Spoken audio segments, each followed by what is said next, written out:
ओम नमः शिवाय हर हर महादेवा।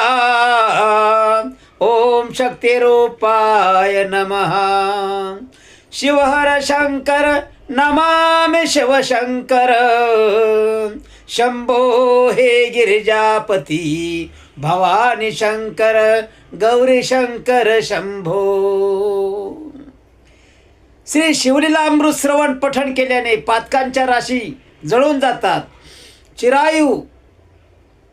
चिरायुला आरोग्य, ऐश्वर्य, अपार संपत्ती, संतती व ब्रह्मज्ञान श्री कर्पूरगौर भगवान श्री शंकराच्या कृपेने प्राप्त होते. सर्व तीर्थांचे फळ, त्याचप्रमाणे महायज्ञाचे निर्बळ फळ श्री शिवलीला अमृत श्रवण पठण केल्याने होते. आणि उद्या तर ऐकण्यासारखं आहे सर्वांना.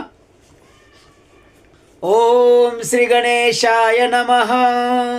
जेथे सर्वदा शिवस्मरण, ज्या ठिकाणी 12 महिने 18 काळ शिवस्मरण चालू असतं, शिवची पोथी चालू असते, शिवला अमृत चालू असतं, शिवस्कंद चालू असतं, ते भुक्ती मुक्ती सर्व कल्याण.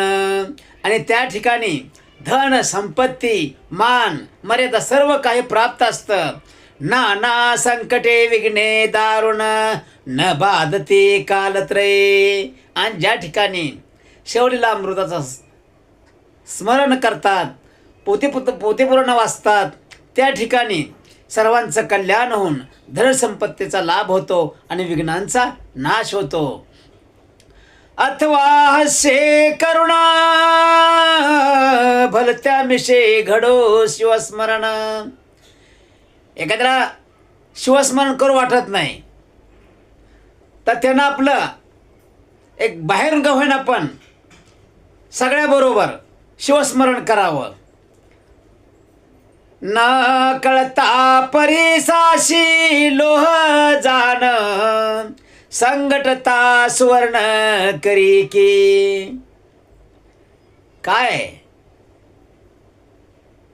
परिसाला माहीत नसतं की लोखंड आपल्या बाजूला पडले, किंवा लोकांना माहीत नसतं की परीस आपल्या बाजूला आहे, पण न कळत एकमेकाची भेट होते आणि त्यामुळं लोखंडाचं सोनं होतं परिसराचा स्पर्श झाल्याबरोबर. असं भक्ताचा दुसऱ्या भक्ताला स्पर्श झाला की तोही भक्त बनतो, तोही परमेश्वराचा आवडता होतो.